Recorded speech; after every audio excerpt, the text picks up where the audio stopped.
ശ്രീ ആര്യടൻ ഷൗക്കത്ത്, പൊതുമരാമത്ത് വകുപ്പ് മന്ത്രി. സർ, മലപ്പുറം വയനാട് ജില്ലകളെ ബന്ധിപ്പിക്കുന്ന നിർദ്ദിഷ്ട നിലമ്പൂർ മുണ്ടേരി മേപ്പാടി മലയോര ഹൈവേ യാഥാർത്ഥ്യമാക്കാൻ ഈ സർക്കാരിന്റെ ഇടപെടൽ ഈ സബ്മിഷനിലൂടെ ആവശ്യപ്പെടുകയാണ്. സർ, 2009 മെയ് 21 നാഗ്പാക്കിന്റെ റിപ്പോർട്ടിൽ വളരെ കൃത്യമായി പറഞ്ഞ പാതയാണ് സർ ഇത്. അത് കഴിഞ്ഞ് അതേ വർഷം തന്നെ PWD 44/2009 എന്ന ഓർഡറിൽ കൃത്യമായി നിർദ്ദേശിച്ച റോഡാണ് സർ ഇത്. 2011 വയനാട്ടിലേക്കുള്ള അനുയോജ്യമായ ബദൽ പാത എന്ന് നിർദ്ദേശിച്ച പാതയാണ് സർ ഇത്. പക്ഷേ മാത്രമല്ല, അത് കഴിഞ്ഞ് 2016 ഇൻവെസ്റ്റിഗേഷൻ റിപ്പോർട്ട്, വിശദമായ ഇൻവെസ്റ്റിഗേഷൻ റിപ്പോർട്ട് സമർപ്പിച്ചു. അതിലും പറഞ്ഞിരിക്കുന്ന പാത ഈ പാത തന്നെയാണ്. ഈ പാത സർ, സത്യത്തിൽ ഇന്ന് ഞങ്ങൾ വയനാട് പാർലമെന്റ് മണ്ഡലത്തിന്റെ ഭാഗമാണെങ്കിലും ഞങ്ങൾക്ക് വയനാട്ടിലേക്ക് പോകണമെങ്കിൽ ഞങ്ങൾക്ക് പോകേണ്ടത് തമിഴ്നാട്ട് മറ്റൊരു സംസ്ഥാനത്തിലൂടെ പോകേണ്ട ഘട്ടമാണ് സർ. അതെങ്കിൽ മറ്റൊരു ജില്ലയിലൂടെ പോകണം. കേരളത്തിലെ ഏത് ജില്ലയിലാണെങ്കിലും തൊട്ടടുത്ത ജില്ലയിലേക്ക് അന്യ സംസ്ഥാനത്തിലൂടെ അല്ലാതെ പോകാനുള്ള മാർഗങ്ങളുണ്ട്. പക്ഷെ ഞങ്ങൾക്കത് ഇല്ലാത്തൊരവസ്ഥയാണ് സർ. മാത്രമല്ല, ഈ പാത വരുന്നതോടുകൂടി നിലമ്പൂർ മേപ്പാടിയിൽ 102 കിലോമീറ്റർ ഇപ്പോൾ സഞ്ചരിക്കുന്നത് കേവലം 48 കിലോമീറ്ററായി ചുരുങ്ങുകയാണ് സർ. മാത്രമല്ല, ഞങ്ങളെ സംബന്ധിച്ചിടത്തോളം ഞങ്ങളുടെ 2 ജില്ലകളെ ബന്ധിപ്പിക്കുക എന്നതിനേക്കാൾ ഉപരി ബാംഗ്ലൂരിൽ നിന്ന്, ആന്ധ്രയിൽ നിന്ന്, അതുപോലെ തമിഴ്നാട്ടിൽ നിന്ന് കൊച്ചിയിലേക്ക് വരുന്ന ചരക്ക് ഗതാഗതം 70 കിലോമീറ്ററാണ് സർ ദൈർഘ്യം കുറയുന്നത്.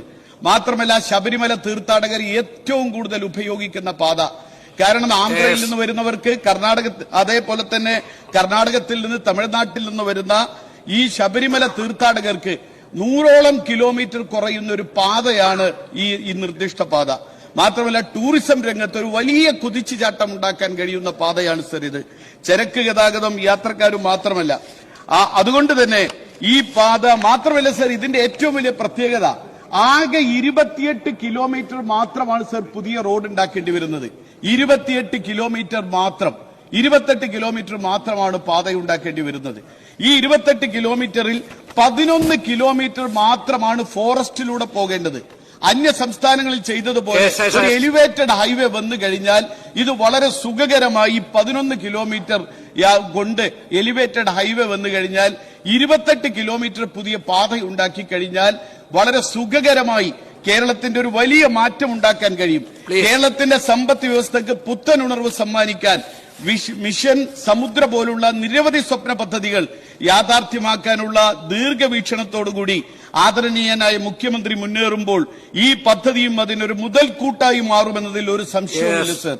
അതുകൊണ്ട് തന്നെ ഈ പാതയുടെ പ്രാധാന്യം കണക്കിലെടുത്ത് ഇത് യാഥാർത്ഥ്യമാക്കുന്നതിന് സർക്കാരിന്റെ ഗൌരവകരമായ ഇടപെടൽ ഉണ്ടാകണമെന്ന് ഈ സബ്മിഷനിലൂടെ ഞാൻ ആവശ്യപ്പെടുകയാണ് സർ. പൊതുമരാമത്ത് വകുപ്പ് മന്ത്രി.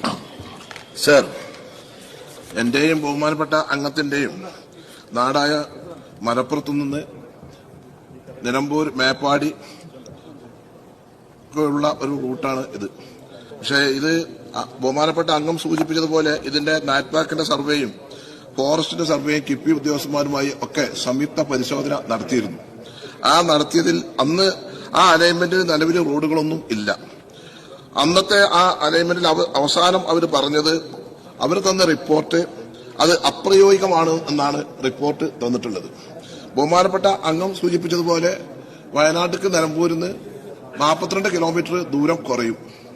ഇത് ഒരു അത്യാവശ്യമാണ്. പക്ഷെ ഫോറസ്റ്റ് 11 കിലോമീറ്ററാണ്.